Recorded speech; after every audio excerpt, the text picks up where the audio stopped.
예, 우리 성경 같이 찾겠습니다. 시편입니다.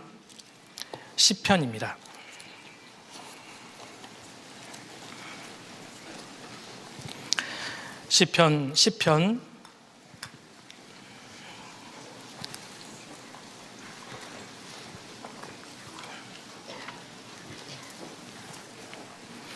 예, 4절입니다. 4절.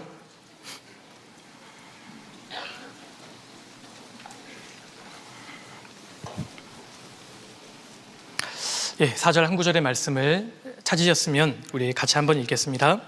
악인은 그 교만한 얼굴로 말하기를 여호와께서 이를 감찰치 아니하신다 하며 그 모든 사상에 하나님이 없다 하나이다. 예, 됐습니다.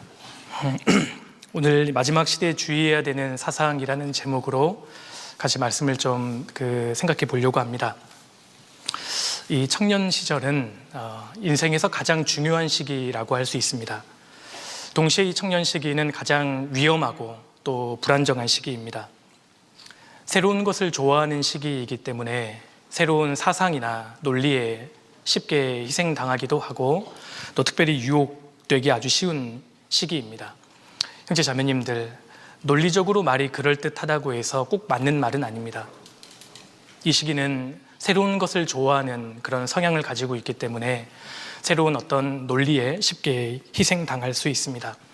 우리는 지금 마지막 때를 살고 있는데 특별히 마귀가 만들어 놓은 많은 이 사상들이 1850년대 전후에 많이 나왔습니다. 종의 기운이라는 책도 1859년도에 발간되었고 공산당 선언과 같은 책도 1848년도에, 그리고 지금도 많은 영향을 미치고 있는 국제적인 이단, 이런 종파들도 이 1850년 전후에 나왔습니다. 지금 우리가 살고 있는 이 시대는 그야말로 악한 시대입니다. 여기 4절 다시 보시면요, 악인은 그 교만한 얼굴로 말하기를 여호와께서 이를 감찰치 아니하신다 하며 그 모든 사상에 하나님이 없다 하나이다. 악인은 그 모든 사상에 하나님이 없다고 합니다. 그런 의미에서 우리 시대는 그야말로 악한 시대입니다. 지금 우리는 무신론의 시대를 살고 있습니다. 지금 우리 시대의 이 대한민국의 이 세상은 탈종교와 세속화가 아주 급속도로 진행이 되고 있습니다. 몇 년 전만 하더라도 어떤 신이 진짜 신일까? 어떤 종교를 내가 가져야 내 인생에 참된 구원을 얻을 수 있을까? 이걸로 고민을 했다면 우리 시대는 그런 것으로 고민하지 않습니다. 신 자체가 필요 없다고 치부하는 시대입니다. 종교라는 것은 내 삶에 더 이상 필요 없다고 생각하는 이러한 무신론의 사상이 지금 주류가 되고 있습니다. 하나님이 내 인생 가운데 굳이 필요가 없다고 생각하는 세대입니다. 노아의 때와 같습니다. 욥기 22장 또 한번 넘겨보실까요? 욥기 22장입니다.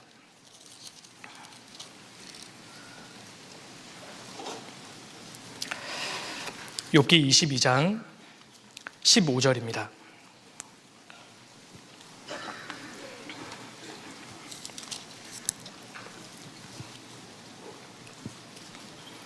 내가 악인의 밟던 옛적 길을 지키려느냐? 그들은 때가 이르기 전에 끊어버리웠고 그 터는 하수로 인하여 함몰되었느니라. 노아 홍수 때 사람들을 말하는 겁니다. 17절 같이 읽겠습니다. 그들이 하나님께 말하기를 우리를 떠나소서 하며 또 말하기를 전능자가 우리를 위하여 무엇을 하실 수 있으랴 하였으나, 노아 시대 사람들이 그렇게 비참하게 홍수로 죽임을 당했던 이유는 여기 하나님께 말하기를 우리를 떠나소서, 전능자가 우리를 위하여 무엇을 하실 수 있으랴. 하나님 우리를 떠나소서. 그들은 먹고 사는 문제가 중요했을 뿐 하나님 따위는 필요 없다고 생각했습니다. 그래서 예수님께서도 말씀하셨지 않습니까? 노아의 때와 같이 인자의 임함도 그러하리라. 홍수 전에 노아가 방주에 들어가던 날까지 사람들이 먹고 마시고 장가들고 시집가고 있으면서 홍수가 나서 저희를 다 멸하기까지 깨닫지 못하였으니 인자의 임함도 그러하리라. 우리 시대가 그러합니다. 지금 우리 시대를 보세요. 하나님을 추방시켜 버렸습니다. 하나님 우리를 떠나소서. 이 시대가 우리 시대입니다. 지금 탈종교와 세속화가 급속도로 진행되고 있습니다. 특히 대한민국의 2030의 탈종교화는 아주 무서울 지경입니다. 20대를 보면 10명 중에 3명이 종교인입니다. 종교를 가지고 있는 사람. 70%는 무신론자입니다. 그리고 그 3명 중에 또 개신교는 몇 %나 되겠으며 구원받은 사람들은 또 얼마나 되겠습니까?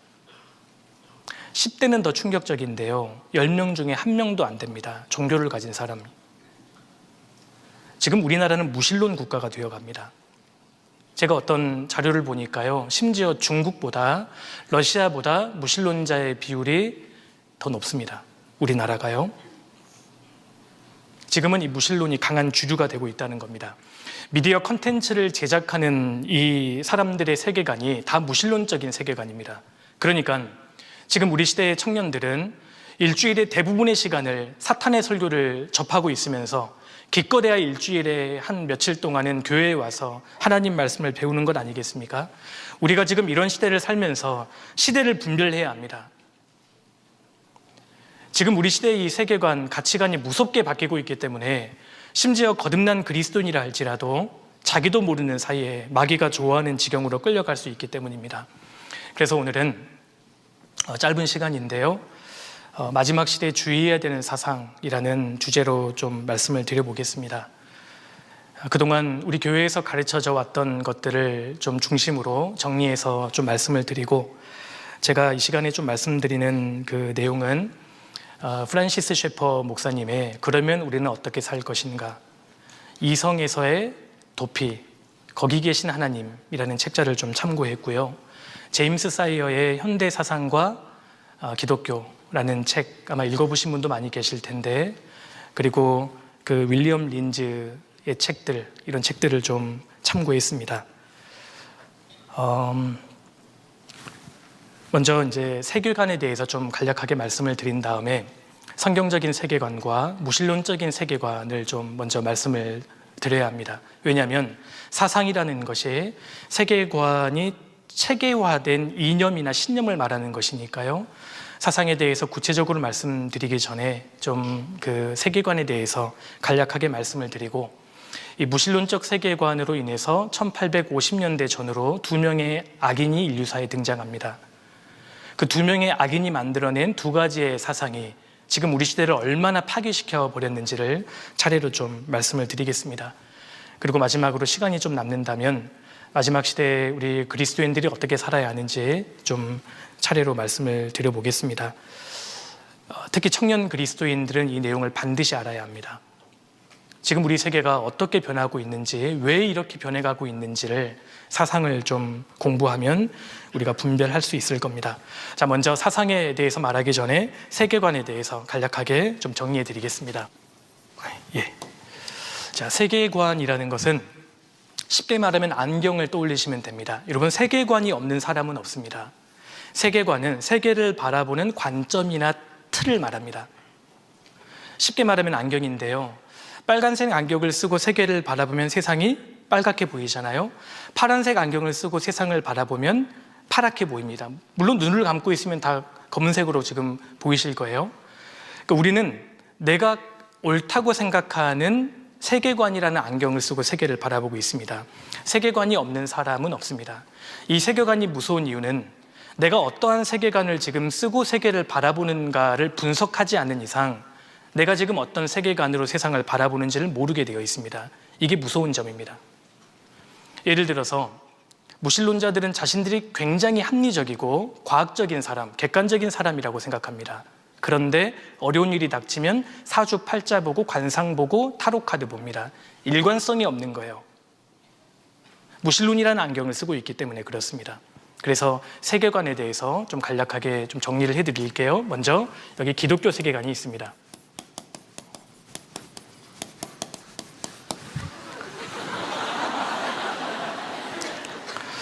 벌써부터 좀 불길하죠? 자, 기독교 세계관은 말 그대로 유실론적인 세계관이었습니다. 기독교 유실론입니다. 유실론. 여러분, 이 세계관이 17세기 말까지는 주류 세계관이었고 그 상식이었습니다. 제가 지금 대단한 캘리그라피를 쓰고 있는 것처럼 보이죠? 예. 자, 기독교 세계관 첫 번째, 우리는 지금 이 세계관을 쓰고 세상을 바라보는 사람들입니다. 우리는 기독교 유실론이라는 세계관을 지금 쓰고 있습니다. 첫 번째, 우리는 여러분 유실론자입니다. 유실론자. 구체적으로 말하면은 세부적으로 생각해 보면은 우리는 유일신론자입니다. 뒤에 잘 보이시죠? 예, 유일신론자. 유일신이라는 것은 다신론과 범신론에 대비되는 개념입니다. 자, 다신론 그리고 범신론이 있습니다. 자, 인도에만 3억 3천만 가지의 신이 있고 일본에만 800만 가지의 신이 있다고 하잖아요. 네팔에만 2억 개가 넘는 신이 있습니다. 그런데 우리는 유일신론자입니다. 성경의 하나님만이 참된 신이고 유일한 신이라는 것을 우리는 믿고 있습니다. 성삼위 하나님만이 우리의 유일한 신이다라는 겁니다. 그리고 두 번째, 그 하나님께서는 이 모든 것을 창조하신 창조주이십니다. 세계를 말씀으로 창조하셨고 그뿐만이 아니라 지금도 세계를 말씀으로 다스리고 계시는, 만물을 붙들고 계시는 유지자이십니다. 그분이 바로 하나님이십니다. 천지를 창조하셨을 뿐만 아니라 말씀으로 세계를 붙들고 계시는 유지자 하나님이십니다. 우리가 지금 살고 있는 이 우주는 인간과 자연으로 구분해 볼 수 있습니다. 여러분, 인간과 자연이 있는데 자연은 인간을 제외한 모든 피조 세계를 가리킵니다.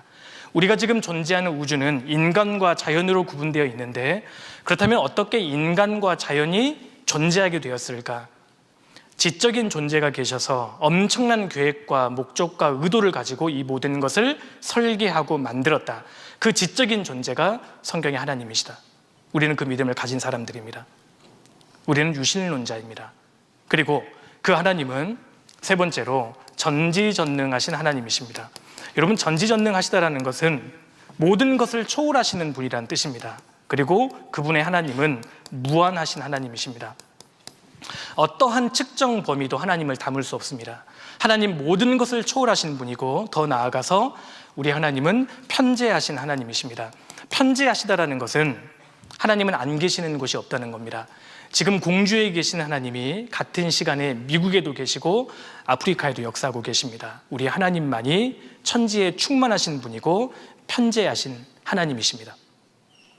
그리고 놀라운 것은 그 하나님의 속성은, 그 하나님은 인격적이시다는 겁니다. 여러분, 우리 하나님은 인격신입니다.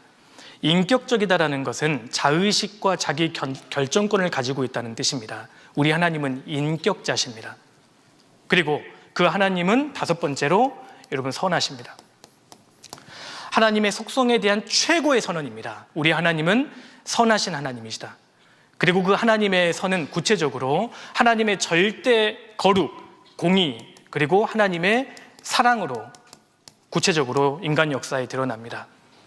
여러분, 제가 하나님이 인격적이시고 하나님이 선하시다라는 것이 우리에게는 너무 지극히 당연한 사실이지만 앞으로 이신론, 그리고 자연주의, 그리고 포스트 모더니즘, 이 세계관을 공부하면 공부할수록 하나님이 인격적이시고 선하시다라는 것이 우리에게 얼마나 특별하고 아름다운 사실인지 모릅니다. 하나님이 사랑이시다라는 것은 하나님이 인간을 포기하지 않는다는 뜻입니다. 우리 하나님은 선하십니다. 하나님은 인간을 사랑하신다. 그렇기 때문에 사람이 구원을 받고 성경 말씀을 연구하고 성령 충만을 받으면 받을수록 사랑으로 바뀌게 되는 겁니다. 만약에 하나님이 이슬람의 알라처럼 폭력적인 신이었다면 사람이 구원을 받고 성령 충만을 받으면 받을수록 폭력적이게 바뀌게 될 겁니다.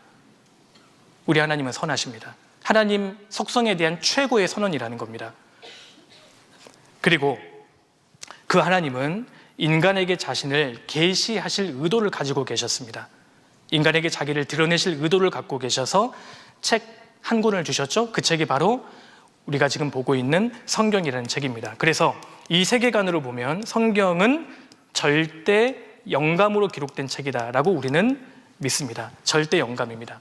절대 영감을 믿는다는 것은 창세기 1장부터 요한계시록 22장까지의 모든 문장과 모든 단어에는 하나님의 개입하심이 있었다. 모든 글자에는 하나님의 숨기운이 서려져 있는 책이다라는 것을 우리는 믿습니다. 66권 성경을 기록하게 하신 분도 하나님이시고 이것을 한 권으로 모으신 분도 하나님이시다. 우리는 성경의 절대 영감을 믿는 사람들입니다. 우리는 유실론자입니다. 자, 이 세계관으로 바라보면 두 번째로, 그러면 자, 지우기가 너무 아까워서요, 이거를 왼쪽으로 잠깐 움직이는 그 기능이 있지 않나 싶은데요. 잠깐만 기다려 보십시오.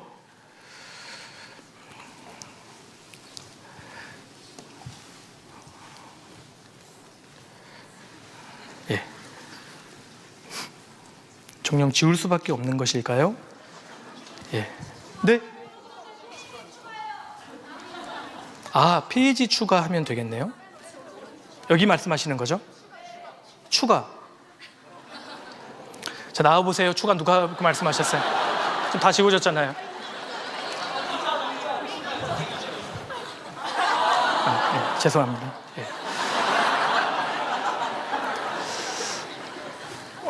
네, 한번 계속해 볼게요. 자, 이거는 처음 써봤기 때문에. 예. 자, 두 번째, 기독교 유실론이라는 세계관으로 바라보면 두 번째, 그럼 도대체 이거는 어떻게 교정되는지 알 수 있을까요? 이 굵기 마음대로 바뀌는 건 누가, 이번에는 좀 얇게 계속 써지는 것 같긴 한데, 이거는 저 할 수 있습니다. 장난 아니죠? 이거. 자, 두 번째, 기독교 유실론의 세계관으로 바라보면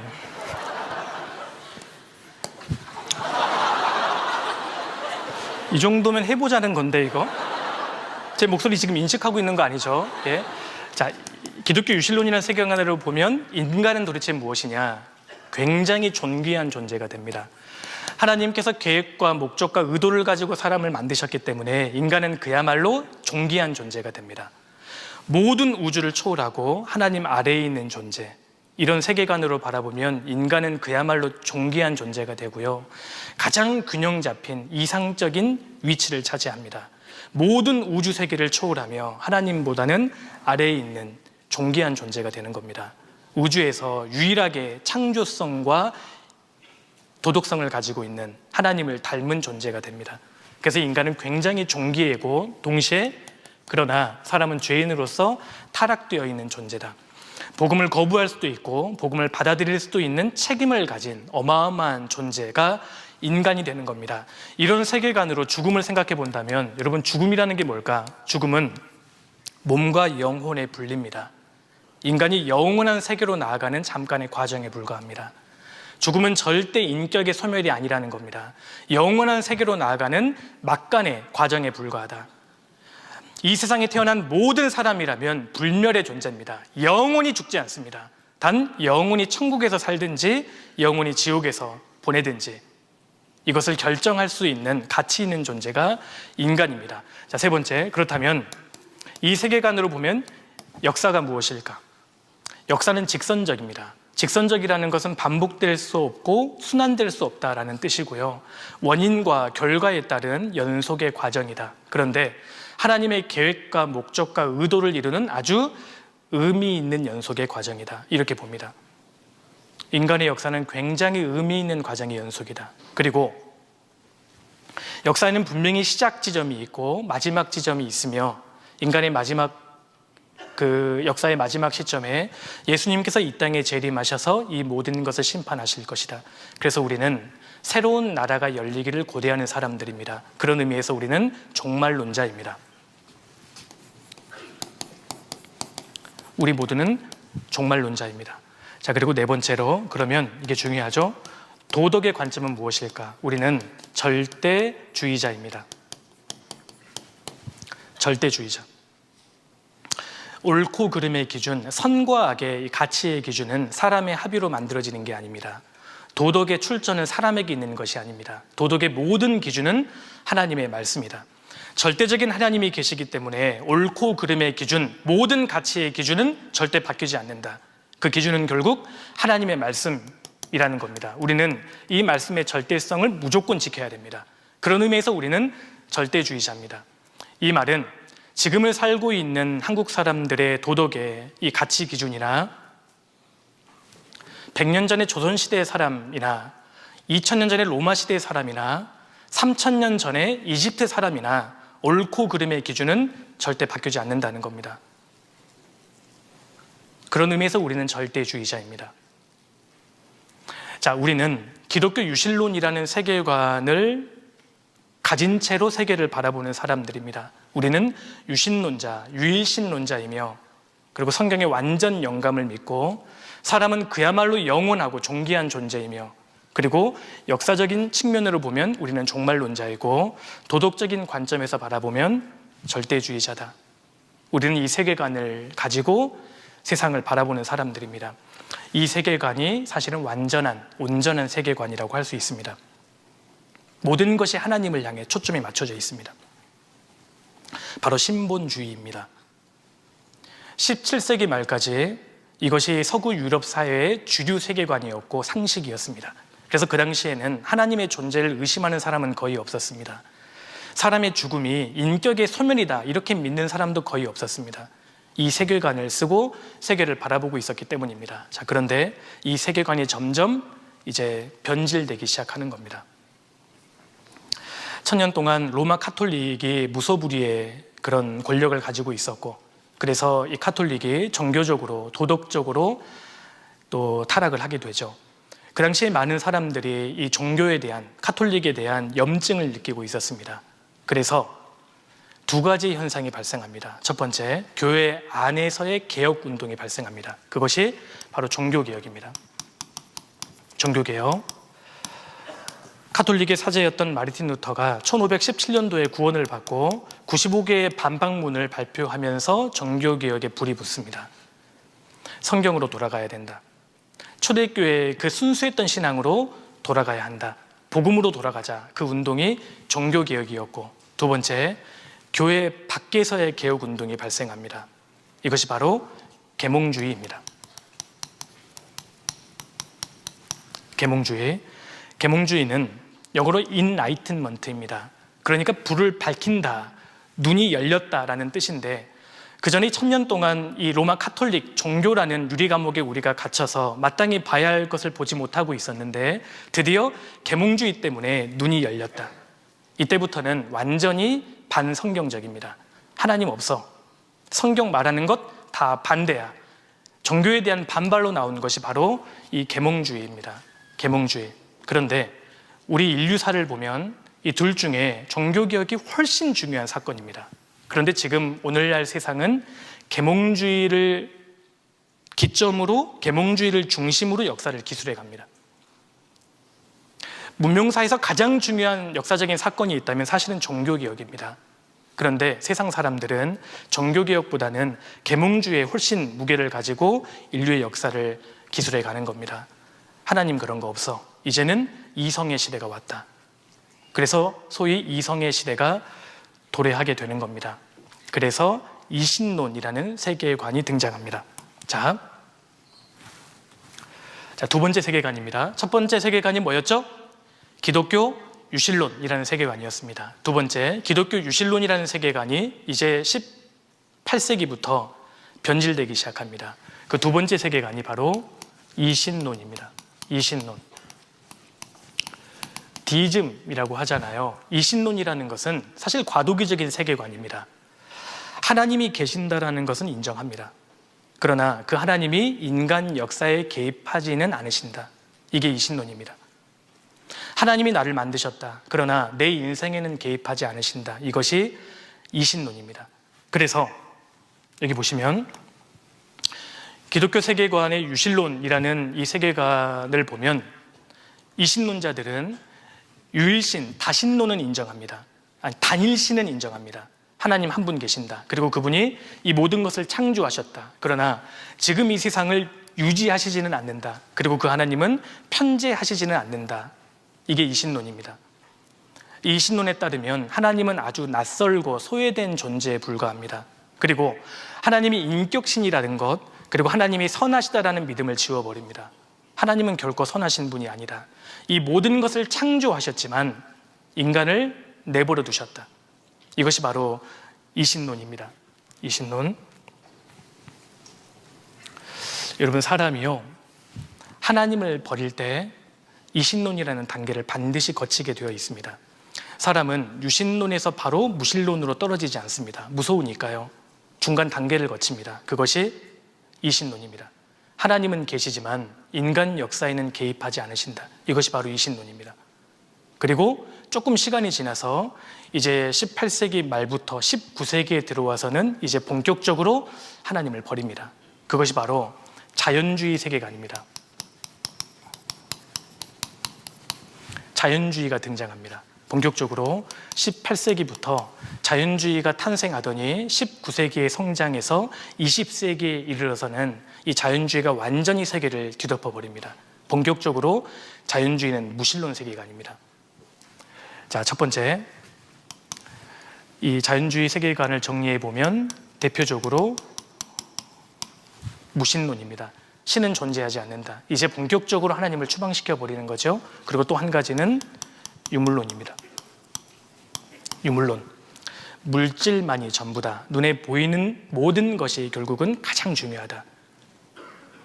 물질에서 정신도 나온 것이다. 눈에 보이는 것만이 절대 진리이다. 이것이 바로 유물론입니다. 여러분, 지금 우리는 자연계를 살고 있습니다. 자연계, 바로 이 물질계입니다. 그런데 눈에 보이는 자연계가 전부가 아니잖아요. 초자연계가 있습니다. 다른 말로 말하면 영적인 세계, 영계입니다. 그런데 유물론자들은 영계, 초자연계에 대한 믿음을 지워버립니다. 눈에 보이는 자연이 전부야. 물질이 전부다. 이것이 바로 유물론입니다. 그러니까 하나님, 영적인 가치 완전히 다 부정합니다. 이게 자연주의자들입니다. 지금 우리 시대는 이 무신론과 유물론이 기본 전제가 되어 있는 교과서를 배우는 시대입니다. 그러니까 오늘날의 사람들의 기본 이 세계관이 무신론 그리고 유물론입니다.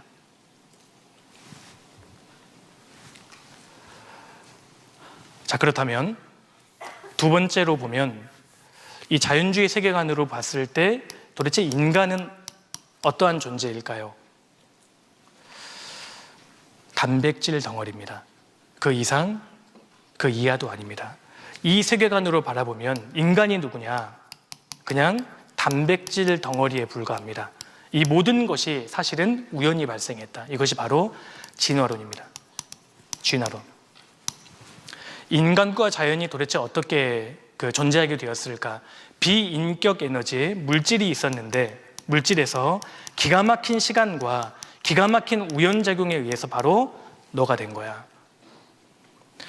원래 생명체는 존재하지 않았는데 기가 막힌 시간과 기가 막힌 우연에 의해서 물질이 단세포 생명체가 됐고 결국 그것이 진화돼서 바로 너가 된 거야. 그럼 인격은 뭐예요?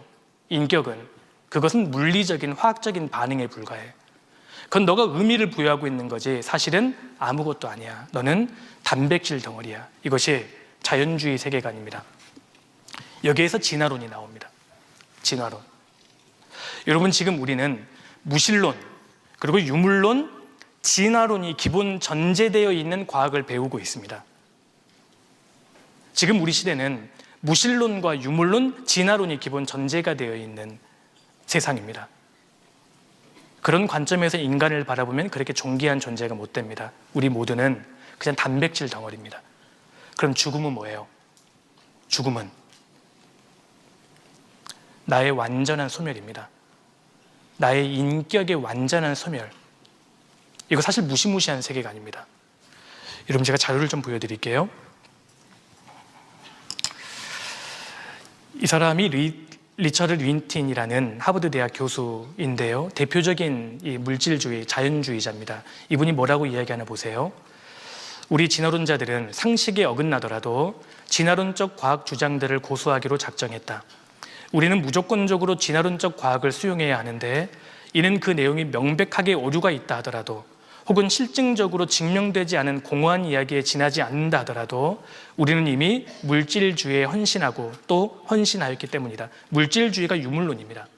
물질이 전부다라는 겁니다. 우리가 아는 방식이 이상하게 보일지라도 물질주의는 절대적이기 때문에 하나님을 과학의 문 안으로 들여놓는 것을 우리는 허용할 수 없다. 여러분, 물질주의라는 종교를 가지고 있는 사람이에요. 이것이 오늘날의 과학자들입니다. 물질주의는 절대적이다. 그렇기 때문에 하나님을 과학의 문 안으로 허용할 수 없다. 이 사람이 유발 하라리라는 이스라엘의 역사학자입니다. 근데 이분이 호모데우스라는 책에서 뭐라고 이야기했냐면요, 보세요. 지난 세기 과학자들은 사피엔스의 블랙박스를 열어 그 안에 영혼, 자유의지, 자아 같은 것은 없다는 사실을 알아냈다. 그 안에 있는 것은 다른 모든 실제들과 똑같은 물리적, 화학적 법칙의 지배를 받는 유전자, 호르몬, 유전뿐이었다. 결국 인간이 뭐냐? 단백질 덩어리다라는 겁니다. 아무것도 없다. 그 안에 영혼, 자유의지, 자아 같은 것은 없다. 이 사람 카를로 로벨리라는 이탈리아 물리학자인데요, 이렇게 이야기합니다. 인간은 단지 물질일 뿐이며 목적도 없고 완결도 없다. 우리의 삶은 원자들의 조합이며 우리의 생각은 미세한 원자들로 이루어져 있고 우리의 꿈은 원자들의 산물이다. 인간은 단지 물질이다. 꿈도 원자들의 산물이다. 우리가 중요하게 생각하고 있는 우정, 사랑, 가족과 같은 가치는 너가 의미를 부여하고 있는 것이지 사실은 허상에 불과하다. 그것은 화학적, 물리적 반응에 불과한 거야. 지금은 설명할 수 없지만 곧 과학자들이 밝혀낼 수 있을 거야. 눈에 보이는 건 없어. 그러니까 영혼도 없는 거야. 이런 세계관으로 바라보면 인간은 우주를 초월하지 못하는 단백질 덩어리에 불과합니다. 형제 자매님들, 이거 보세요. 이 어마어마한 우주를 보십시오. 별도 어마어마하게 있고요, 그 안에 은하계가 있고 태양계가 있고 그 안에 지구가 있고요, 대한민국이 있고 그 안에 내가 살고 있습니다. 이 어마어마한 우주에 비하면 우리 모두는 먼지티끌에 불과합니다. 그러니까 겸손하게 삽시다. 맞는 말입니까? 이거 틀린 말입니다. 이거 자연주의적인 사고입니다. 하나님께서 우주를 무한하게 만드시는 것은 너는 거기에 비하면 먼지티끌에 불과해. 그걸 말씀하려고 하시는 게 아니에요. 우주를 이렇게 어마하게 만드신 하나님이 대단하시잖아요. 하나님을 높이면 누가 같이 올라가요? 인간이 올라갑니다. 왜요? 내가 하나님을 닮은 존재니까요. 하나님께서 우주를 무한하게 만드신 것은 너는 이 모든 것을 너를 위해 만들었어. 너는 진짜 나를 닮았어. 너는 내 형상이야. 이 말씀을 하려고 하시는 겁니다. 하나님께서 왜 이 동물을 다양하게 만드신 걸까요? 너도 동물 중 하나에 불과해. 그걸 말씀하려고 하시는 게 아닙니다. 너는 동물이 아니야. 이 모든 동물은 너를 위해 만들었어. 너는 진짜 내 형상이야. 그 말씀을 하려고 하시는 거예요. 자연주의 사고에서 벗어나야 됩니다. 이 무한한 우주에 비하면 나는 먼지티끌에 불과하다. 겸손한 말 같지만 사실은 잔인한 말입니다. 왠지 아세요? 내가 먼지티끌이면 옆에 있는 사람도 먼지티끌이에요. 기분 나쁘잖아요? 죽여도 됩니다. 양심의 가책 느낄 필요 없어요. 물리적인 화학적인 반응이잖아요. 내가 진화된 동물이라면, 달리 말하면 옆에 있는 사람도 동물입니다. 죽여도 돼요. 이거 사실은 겸손한 말이 아니라 잔인한 말입니다. 이게 자연주의 사고입니다. 이 세계관에 의하면 인간은 존귀한 존재가 못 됩니다. 그냥 단백질 덩어리에 불과하다는 겁니다. 자, 그리고 세 번째로 이 자연주의 세계관으로 보면, 그렇다면 역사는 무엇이냐? 말 그대로 그렇게 의미와 목적과 계획이 없는, 원인과 결과로 구성되어 있는 과정의 연속인 것은 분명하지만 뚜렷한 목적이 없다. 말 그대로 그냥 무의미합니다. 결국은 이 역사도 자연으로 돌아갑니다. 아무런 의미가 없습니다. 자, 네 번째로, 그러면 이 세계관으로 도덕을 바라보면 절대 기준은 존재한다. 그런데 하나님의 말씀을 추방시켜 버렸기 때문에 결국은 인간의 이성 그리고 과학이 모든 도덕, 가치 기준의 척도이다, 이렇게 봅니다. 과학적으로 입증이 되잖아요? 그러면 진리입니다. 과학적으로 입증할 수 없으면 거짓이라고 보는 겁니다. 모든 가치 기준을 인간의 이성과 과학으로 둡니다. 이것이 바로 이 자연주의 세계관입니다. 이 자연주의 세계관은 18세기에 탄생해서 20세기에 이르러서 온 세계를 완전히 잠식해버립니다. 지금 우리 시대의 이 자연주의 세계관의 영향을 굉장히 많이 받았습니다. 사실은요. 자, 그런데 그 다음에 이어지는 그 철학이 바로 허무주의입니다. 자, 여기 보세요. 허무주의, 나일리즘이라고 이야기하잖아요. 허무주의라는 것은 자연주의의 필연적인 결과입니다. 생각해 보세요. 모든 것이 우연이고 불필요해요. 근데 우리에게 의미가 있어요? 여러분, 우리는 지금 단백질 덩어리입니다. 내가 이 세상에 태어난 데에는 어떠한 목적도 계획도 의도도 없었어요. 그렇다면 과연 나라는 존재가 옆에 있는 조약돌에 비해서 더 나은 존재입니까? 여러분, 무신론이 굉장히 합리적인 것처럼 보이지만 무신론의 결과는 불안과 허무입니다. 반드시 허무주의로 귀결됩니다. 너무 의미가 없는 거예요. 여러분, 인간이 하나님을 추방시켜버리면 자기가 올라갈 줄 알았거든요. 근데 아니었습니다. 하나님을 추방시켜버리니까 인간은 동물과 다를 바 없는 존재가 된 겁니다. 그래서 허무주의는 자연주의의 필연적인 결과입니다. 실제로 19세기 말 또 20세기 초에 이르러서 허무주의가 유럽을 강타합니다. 그래서 그 당시에 유럽의 많은 사람들이 사실은 자살합니다. 의미가 없는 거예요.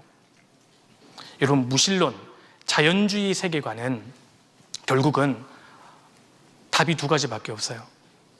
미쳐버리거나 자살하거나. 아무 의미가 없는 겁니다. 그래서 해밍웨이 같은 사람, 허무주의자였잖아요. 자살하는 거 보세요. 니체, 신이 없다고 주장했습니다. 말년을 정신병원에서 보냈습니다. 미쳐버리는 거예요. 여러분, 체코의 소설가 카프카는 이렇게 글을 썼습니다. 신은 죽었다. 신은 죽었다. 그렇지 않은가? 신은 죽었다. 나는 그가 없기를 원하고 또 원한다. 계속 자기의 본성과 싸웠던 겁니다. 결국 허무주의에 빠집니다. 그리고 20세기 이 초중반에 유럽의 너무나 많은 사람들이 이 허무주의자들의 책을 읽고 자살을 택합니다. 아무리 생각해도 이건 아닌 것 같아요. 그래서 철학자들이 허무주의를 극복하기 위해서 다른 철학 하나를 택합니다. 그게 혹시 뭔지 아세요? 실존주의입니다. 자, 이거 어려운 내용은 아닙니다. 벌써 지금 많은 분들의 눈이 이제 가물가물해지고 이제 체력을 보충하기 위해서 마음을 작정하신 분들이 계시는 것 같은데 어려운 내용은 아니니까요. 근데 이걸 우리가 좀 알고 있을 필요가 있습니다. 실존주의입니다. 여러분, 실존주의가 뭐냐면요, 이겁니다. 어려운 게 아니에요. 인생은 허무해요.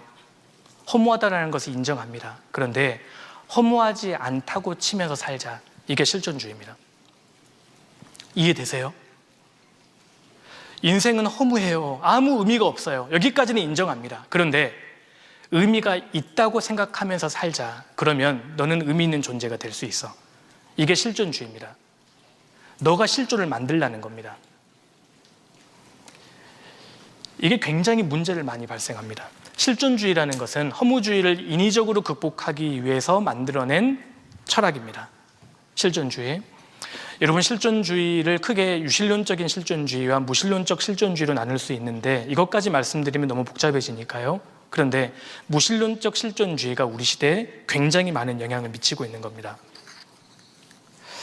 여기 이 대표적인 무신론적 실존주의자가 알베르트 까미입니다. 이 사람 말하는 거 들어보세요. 인생은 무의미하다. 단 인생의 무의미함을 인정한다면 살 가치는 있다. 인생은 무의미하지만 그럼에도 불구하고 웃으면서 그 일을 계속해 가는 것이 인생의 진정한 가치다. 여러분, 이 정도 되면 무신론 굉장히 무서운 겁니다. 희망이 없다는 것을 알면서 희망이 있다고 생각하며 살자는 겁니다. 이해되세요? 이게 실존주의입니다. 본인이 실존을 만들라는 거예요. 이것이 우리 시대에 그 영향을 이제 미치게 됩니다. 자, 우리 시대는 이 자연주의 세계관에서 허무주의를 거쳐서 실존주의를 받아들여서 우리 시대는 포스트 모더니즘이라는 시대를 살고 있는 겁니다. 실존주의의 영향을 받았습니다. 포스트 모더니즘은 다른 게 아니에요. 하나님에 대한 관점은 자연주의를 그대로 받아들입니다. 자연주의. 포스트 모더니즘은요. 그리고 역사는 무의미하다. 여기에서 더 나아가서 실존을 만들어내니까요. 포스트 모더니즘은 인간은 단백질 덩어리, 무의미한 존재다. 그러나 주관적인 선택에 의해서 너는 가치 있는 존재가 될 수 있어. 이게 포스트 모더니즘입니다. 실존주의 영향을 받았기 때문입니다. 무신론, 유물론을 그대로 인정하면서 다만 인간은 인격을 가진 유일한 존재야. 왜 인격을 가지게 되었는지는 잘 모르겠다. 그러니까 인간은 주관적인 선택에 의해서 가치 있는 삶을 살 수 있다. 이게 포스트 모더니즘의 시각입니다. 그리고 더 나아가서 도덕, 이게 이제 문제가 되죠. 포스트 모더니즘의 도덕은 이제 상대주의입니다. 상대주의. 절대 진리는 존재하지 않는다. 진리는 너가 만들어내는 것이다. 절대 기준은 절대 존재하지 않는다. 주관적인 진리만 존재할 뿐이다. 이것이 상대주의입니다. 그러니까 사실이냐 아니냐는 더 이상 중요하지 않아요. 이것이 내게 무슨 느낌을 주는가가 더 중요하다는 겁니다. 그러니까 자연주의 시대에는 이성과 과학을 중시했다면 포스트 모더니즘 시대에는 인간의 느낌, 감정을 중시하는 시대가 됩니다. 감정. 이것이 정말 사실이라 할지라도 내게 별로 좋지 않은 느낌을 준다면 내게는 악이 되는 겁니다.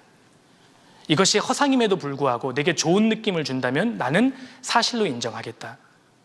개인의 가치 기준의 판단에 의해서 진리를 만들어낼 수 있다는 겁니다. 지금 우리 시대는 상대주의만 옳다고 생각하는 이상한 시대를 살고 있습니다. 그러니까요, 우리가 전도할 때 사람들이 이렇게 얘기하잖아요. 말씀 잘 들었는데요, 제 스타일은 아닌 것 같아요.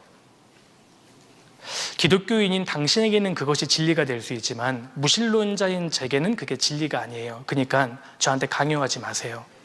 이게 상대주의입니다. 성경이 사실이냐 아니냐는 더 이상 중요하지 않습니다.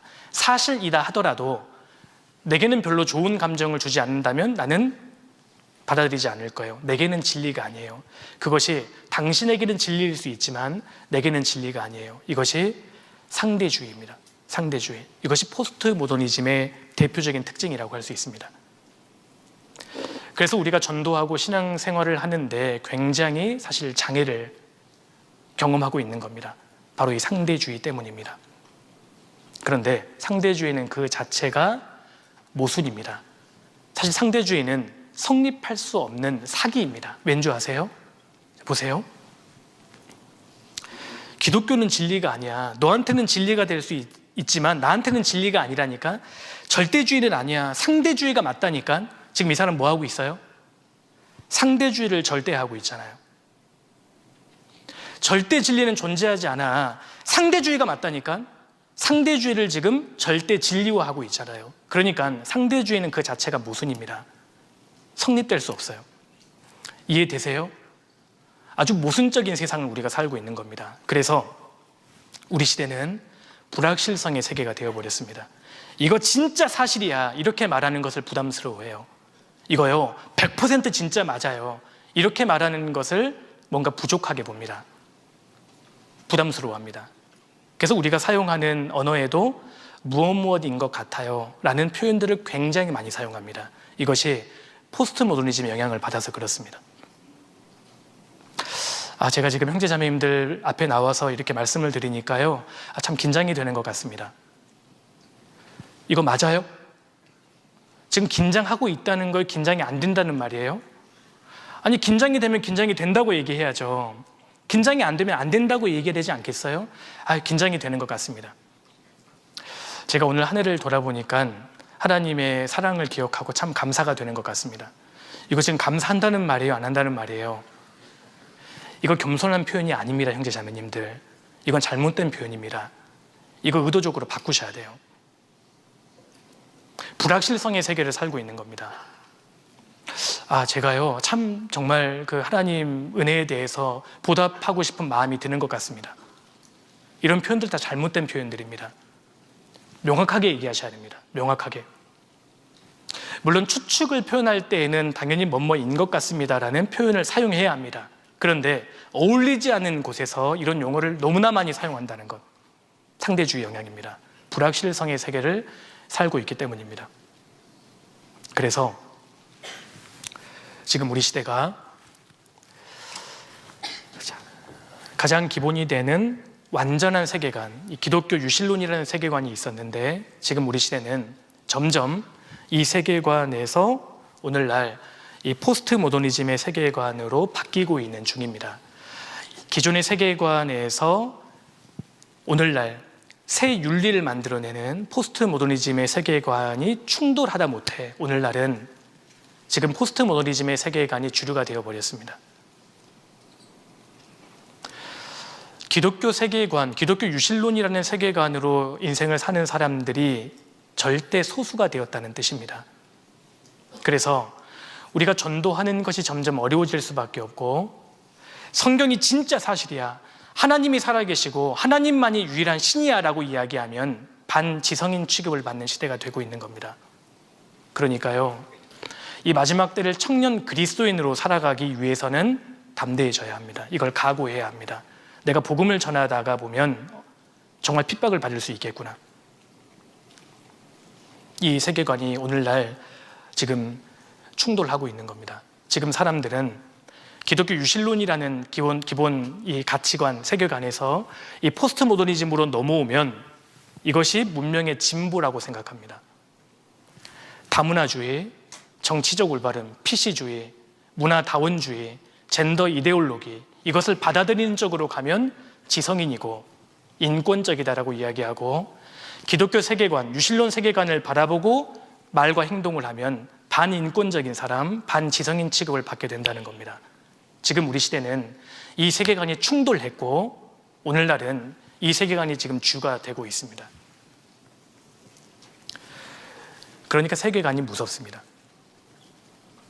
일단 너무 상반된 안경을 쓰고 세계를 바라보기 때문에 도출되는 결과가 극과 극이 될 수밖에 없다는 겁니다. 우리 시대는 지금 충돌하는 시대이고 이미 기본 세계관이, 이 주류 세계관이 바뀌었습니다. 성경이라는 전통적인 토대가 있었습니다. 그 토대 위에 세워진 나라가 사실 미국이란 나라입니다. 창세기 1장 27절, 하나님이 자기 형상대로 사람을 창조하시되 남자와 여자를 창조하시고, 창세기 1장 27절 그 토대 위에 국가 소프트웨어를 만들고 작동했던 나라가 미국입니다.